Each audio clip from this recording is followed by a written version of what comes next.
train track? Let's go play with the train track.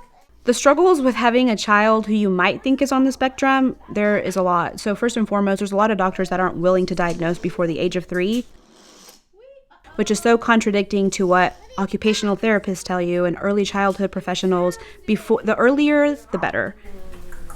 Tastes very good. And so just trying to get that diagnosis was a struggle. And when I walked into Educare and I saw that they were already on top of everything, doing the screenings, allowing therapists to come in, it just felt like such a huge relief.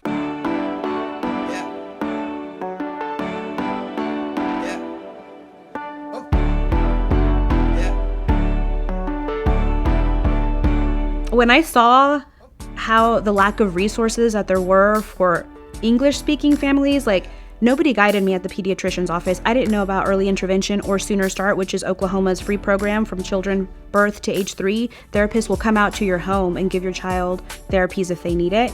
My pediatrician didn't tell me about that. I learned via YouTube. And so I thought, if me, somebody who speaks English, is having a hard time finding these resources, I can't imagine what it's like for my community who only speak Spanish. And so that's what really pushed me to start my TikTok and kind of just sharing everything I learned. I would just upload it so informally, like, this is what we learned in OT today. Just hearing messages from people, from families, like thanking me, you know, like, because of you, I'm sorry. Like, because of you, my son got a diagnosis finally after years. He's talking, you know, he called me mom for the first time. I remember being them. We used to tease that she had this invisible cape because she felt like a superhero, right?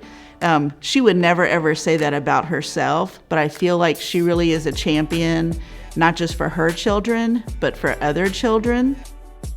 It was at the Educare Learning Network conference where I first met Marina, and she was making sure everybody knew, hey, these are resources, this is important, come follow me on my TikTok.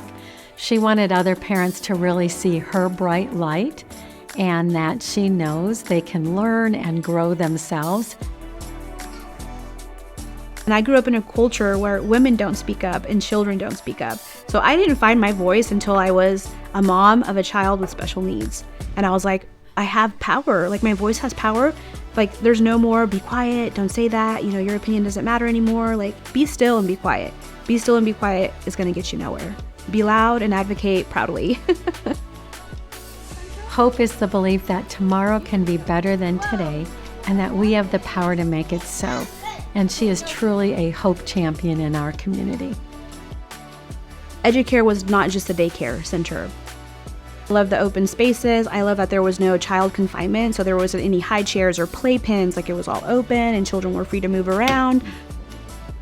And so just knowing that he was in a good environment where he was loved, cared for, and that they were right along with me, they were part of my team to like help him get this intervention, made that part of life so much easier.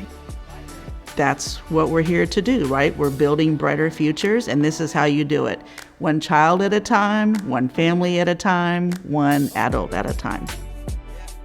We have to invest in our children. They are the future leaders of this world. And if we want the outcome to be good for our lives, for our country's lives, for the world, we have to invest in these children. And Sunbeam does an amazing job of knowing when to step in, where to step in, and really empowering parents to feel like they can do it.